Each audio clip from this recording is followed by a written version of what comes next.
So some of you have probably seen or heard this by now, but right around the time the most recent gameplay video was released, as well as the official release date, several articles were released online about the development of the Skywalker Saga.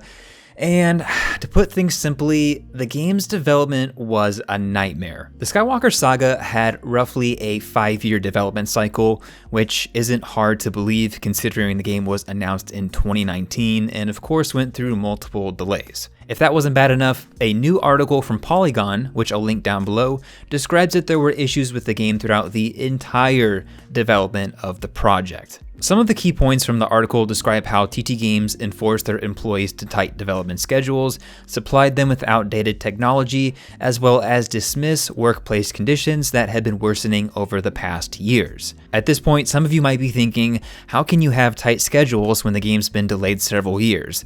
But it's honestly not that uncommon, and I think a big factor contributing to those delays have to deal with the fact that TT Games forced the developers to use a brand new engine because they didn't want to pay licensing fees to use Unreal Engine, which I would argue is becoming an industry standard that a lot of people use today. So basically, Polygon interviewed more than 30 current and former TT Games employees for this article, and within the past year, numerous long-term employees have left the company, which after reading this article isn't surprising either, not to mention the high turnaround rate for those working on the game. Throughout the article, there were some accusations against John Burton, who formed the company, which later became TT Games, and who still occasionally posts on his own YouTube channel. In addition, there were claims that him and other higher-up workers forced overtime on employees, sometimes unpaid. It's safe to say that between the stressful working conditions and timeframes, that the overall morale was low while working on the Skywalker Saga, which honestly is very upsetting to hear, especially when it comes to a franchise that many people love. Like I mentioned earlier though, the hardest part of the game's development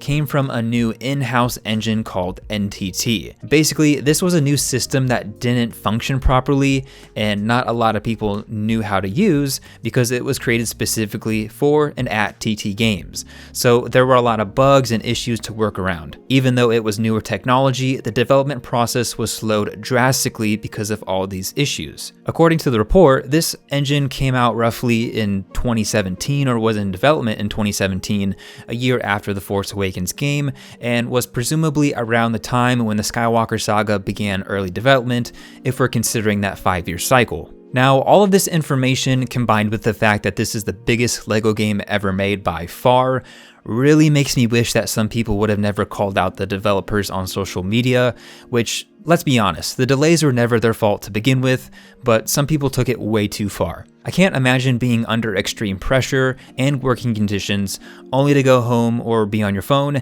and basically have more people putting more pressure on you online. To wrap up this really quick, kind of short summary, the article ends by saying that some things in the company have improved over the last few months, but let's be honest, who really knows? There's been a lot of misconduct and issues within the gaming world this past year or so to begin with.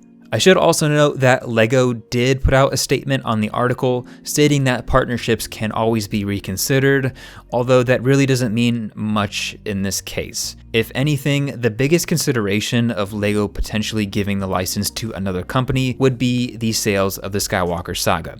That will dictate what happens with the LEGO license, more than likely probably not what is stated in this article, which view that information how you want to at this point. Although this article is really disappointing to read and to learn about, and some people don't really want to support a game where the company doesn't value the employees, there's no doubt in my mind that the Skywalker Saga will be the best-selling LEGO game of all time, and probably one of the best-selling games of the year. Now, that's not a fact, maybe I'm being a little optimistic, but I'm pretty sure that this will just be the case. Anyway, it was somewhat bittersweet reading about this just after the release date was revealed. It's like, oh, you get this news you've been waiting for years, great news, and then an article like this comes out and it's like, well, I don't know how to feel now. I'm still gonna play the game, I'm gonna make videos about it, and honestly, I just hope that there aren't any major problems upon release. If you like this video and are interested in more Skywalker Saga content, please consider subscribing and liking the video. Thanks for watching everyone, and I'll see you on the next video.